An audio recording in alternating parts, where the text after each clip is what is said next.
All right, we're going to do something a little bit different today. This is going to be a long video, by the way, so turn back now. You've been warned. I saw on Reddit some people talking about getting a -18 on Maple Hill Reds. And I thought I'd just play through Maple Hill Reds, giving straightforward lines to get birdie, at least on the first 17 holes. Hole 18 is always going to be difficult. Maybe we'll go into practice mode after the 18 holes and talk about what you can do on number 18. But right now I'm just going to play through and give you the straightforward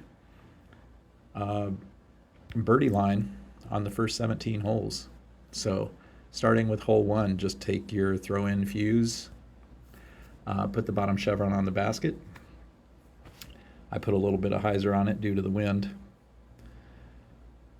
but that'll go right to the basket. I carry a glide fuse, so second hole should be glide fuse into a 3 wind. This isn't quite going to get there, but I'll still do it. I would probably throw Explorer here, but normally just move your default aim left and up, and then I'm going to have to put hyzer on this because of the wind. And then, like I said, it's not going to get there. It's still a good throw in from here, but without the 3 headwind, that's going to make it over the wall, and you'll have just a 20-footer, if even that. So far we've just used a fuse and a glide fuse. That's going to be it pretty much for this course. We will use a sticky musket on this next hole. If you don't have sticky musket, of course, roll musket works. Don't slide left or right. Just spin around here, put the bottom chevron in this sky gap right on the right side of this tree, and do a full hyzer. That'll punch through and give you about a 40-footer, something like that.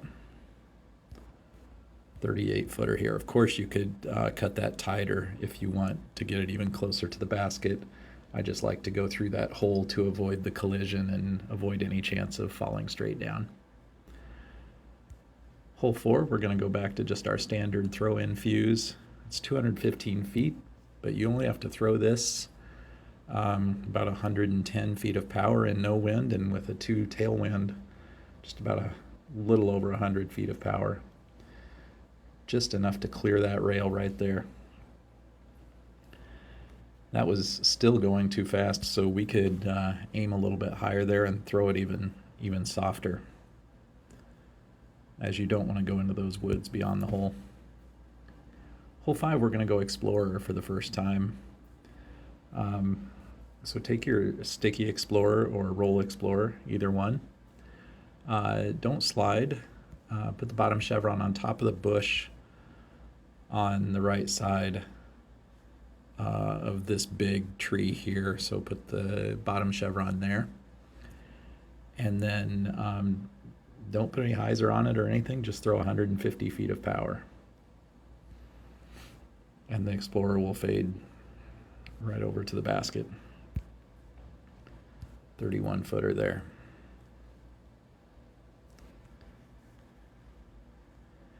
All right, hole 6 is also an Explorer. Here we will slide right. We'll take the second chevron, put it in the middle of this sunny patch. The second chevron is drawing on the sunny patch here. So we'll put the second chevron there in the middle of the sunny patch. Now there is a 2 right to left wind, so I'm going to put a little bit of anhyzer on this instead of flat. In a 1 wind, it'd be a flat release. I'm going to put a little bit of anhyzer and throw it like 180 feet of power. That got held up a little by that trunk. Might want to go just bottom chevron instead of second chevron there. It's been a while since I threw that one. But we managed to sneak in the throw in. I know you want to be closer than 67 feet. I agree. But just go with that Explorer there and find the aim point that works. On hole 7, glide fuse. put the second chevron on the basket, and then just give it some hyzer because this will tend to break right on you. So especially with the left to right wind, we're going to put hyzer on that. In a one wind, you wouldn't have to put that much hyzer, but as you can see, glide fuse is plenty to get you to the basket. Hole 8, we're back to regular throw-in fuse. And not, obviously not really a huge gap here, so I like to go slide left. So I usually just move my aim up a little bit from default, and then just go full power and have it turn a little bit right so that we miss that tree on the left there. So that's all we did, was move the aim up a little bit and go full power, and it just barely fades right for you and goes the right distance. Obviously we had a tailwind there, so it's going to come up a little short normally, but not bad. Then on hole 9, of course, if you're not trying to make this and just trying to lay up, put the bottom chevron on the basket, go about 120 feet of power, about there. Ooh, that came up short. Need a little more than that into the 2 wind. I didn't adjust for the wind, so we needed to go about 130 power there.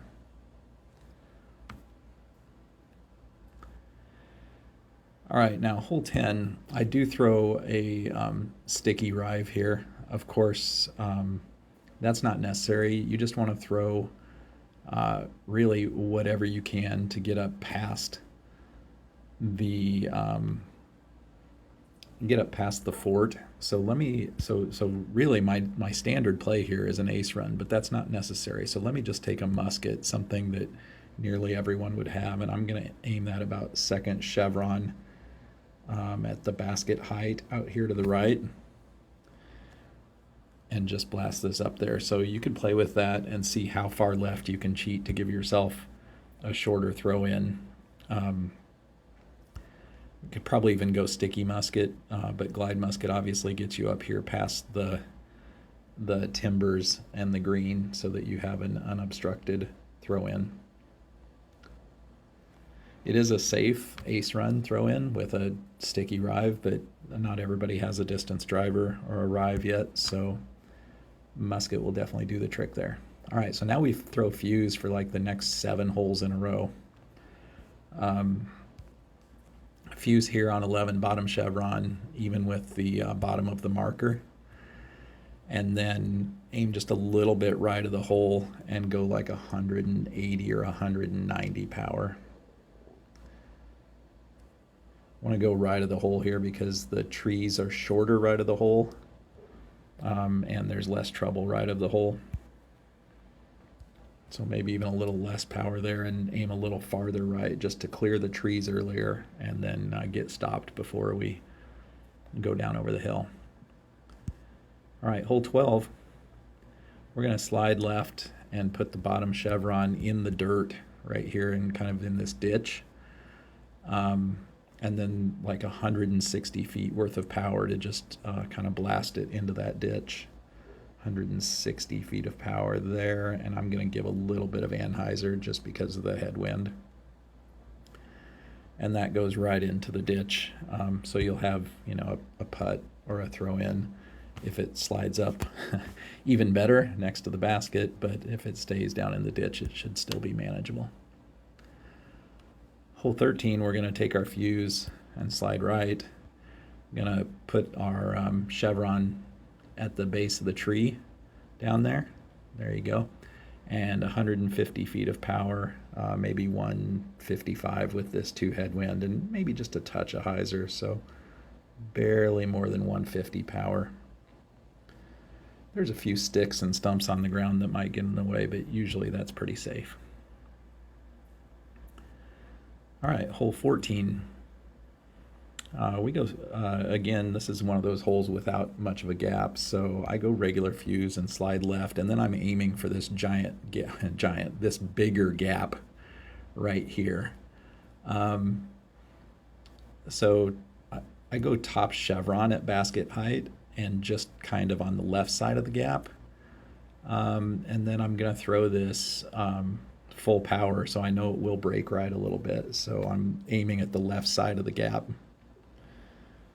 And that gets me all the way up there to pin high. So we'll have to make a throw in or a putt from right of the hole down here. But it does get you up near the basket.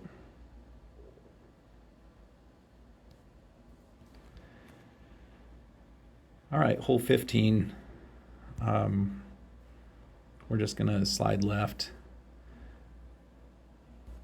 with the fuse and put the top chevron kind of at basket height or on the ground up here next to the basket and throw with 200 feet of power. That pulled a little bit right on me, especially with that left to right wind. Didn't really take that into account, but still safe. Could have aimed farther left there, obviously had plenty of room to the left.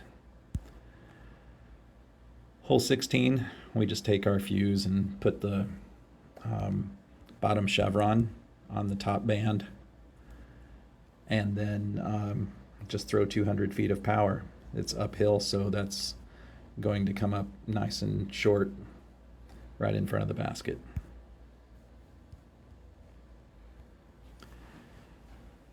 And then finally, before we get to the troublesome 18, hole 17, take your fuse again, bottom chevron at the base of the tower, and throw 150 feet of power. Should get you about a tap in. We didn't get the tap in. All right, so there you go. There's the first 17. Obviously, I had to make a couple throw-ins there. Nothing too strenuous, though. Could have paid a little bit more attention and adjusted for the wind a little bit more and avoided those throw-ins as well. But then on to 18. So honestly, on 18, if I'm playing in an event, I don't want to go out of bounds. So I just take the layup, and the layup is going to be, a 90, 100 footer, something like that. So I take my glide fuse, put the bottom chevron here, give it some hyzer. So I'm going to stay right in line with the hole. Probably didn't even need glide fuse there. That really got up here. Maybe I throw regular fuse here. I forget. But since that hopped over the rock, it gave me an 84 footer. So it's going to be a tiny bit uphill. So maybe 90 feet of power.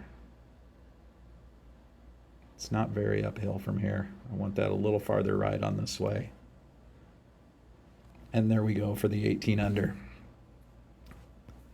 So let me go into practice mode quickly on 18.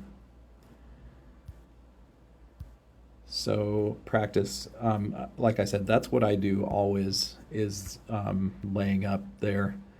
There are other approaches, though, on 18. So one that I used the other day was to just blast a distance driver up into the tree canopy on the right. And so you can blast it up in there. I think I had a tailwind is why I tried to do that. Obviously, I threw that one too high and didn't have enough tailwind. But I have seen people do that where they're just trying to take collision from the trees to settle them down somewhere near the basket, especially if it's a tailwind.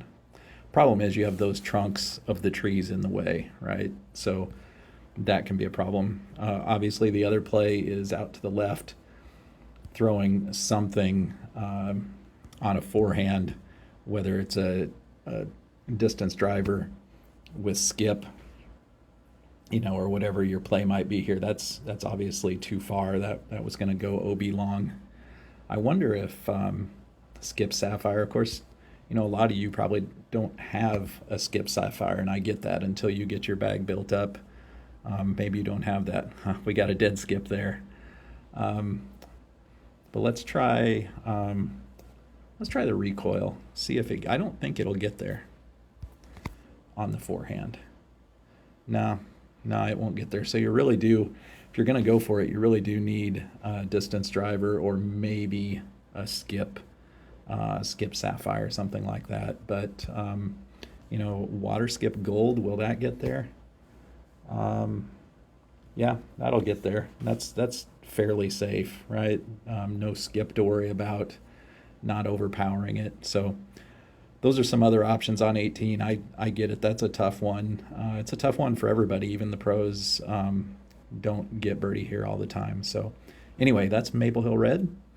Good luck. Thanks for watching, and we'll see you next time.